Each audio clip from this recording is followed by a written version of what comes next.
Ụmụ Igbo ekenekwa m unu. Onye ji maka wee bịa taa bụ nwanne anyị nwoke, odogwu nwoke Anyidons, onye Shaka.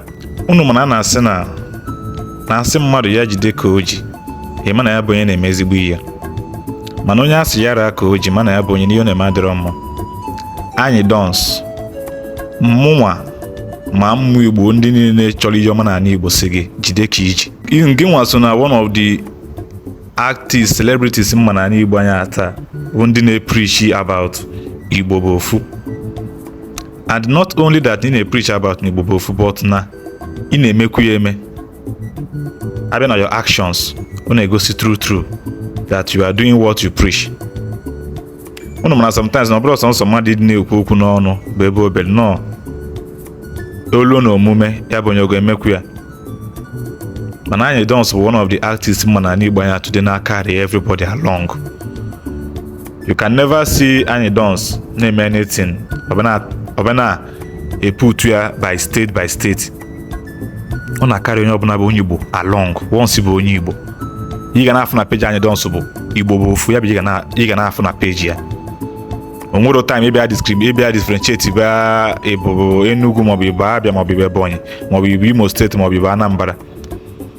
And ihe a bụ one life anyị nwa bụ ndị Igbo kwesị ibido practice be, because ọ bụ na anyị chọ ka anyị fight ya this issue of hatred na Igbo today. Mana the first major step anyị kwesịrị take be first bụ anyị kwesịrị remove this mentality of mmadụ na call out state by state na Igbo anya. Ọ bụ na anyị bido kwụsị bịa na ibido fụba everybody na Igbo as ofu. Mana anyị dịbago ready for unity na Igbo anya, because ofu ya na bịa ebido nkewa na Igbo abụ na-eme mmadụ mee ihe na ajọ ka steeti ya bụ onye si. Ka ọ bụ na the person mere ihe ọjọọ mgbe onye akwụzi steeti o sizi agha, before you know it, ịfụza people nọ on colors ndị si kopụlụ ekopụ oge ahazife bidozie wee bịa kọchọba steeti the person tetọba steeti onye agha. Sometimes onye a mezie ezigbo ihe ajọ ka steeti o si ebido prezibe steeti the person personally. Before you know it, some people nwoke afasa water things ebido fụta bịa onto na the person na state the person na-enwe pride maọbụ na state the person na fana etu ọnụ too much.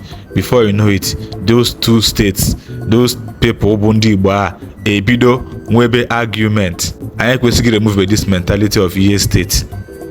Ife onye Igbo ibe gị ọ bụ na ebe ọ bụ na ya bụ onye nọ onye a mee ihe ọjọọ, condemn ihe ọjọọ o mere, o mekwanụ nke ọma, praise ya.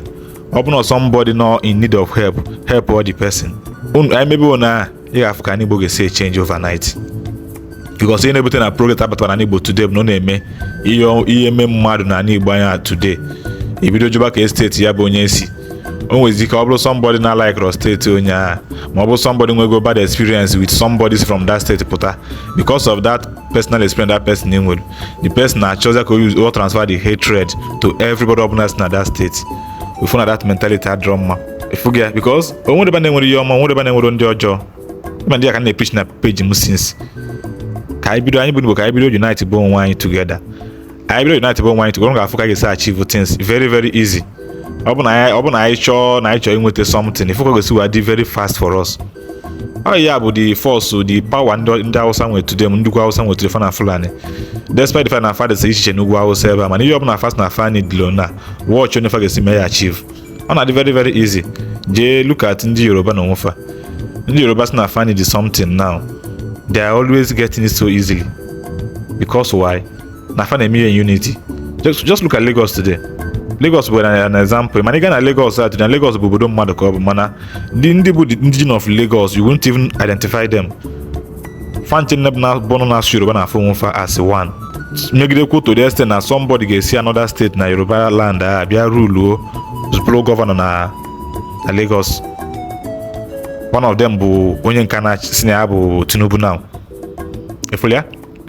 Mana ebe na South East anya, ịmanwe ike ịfụ ka onye mmadụ ga-esi another state be rule another person another state, ga-asị gị mba kwa ha anọkọta onye dị onye esi ebe a wee bịa echi anyị ọma mekwa eme.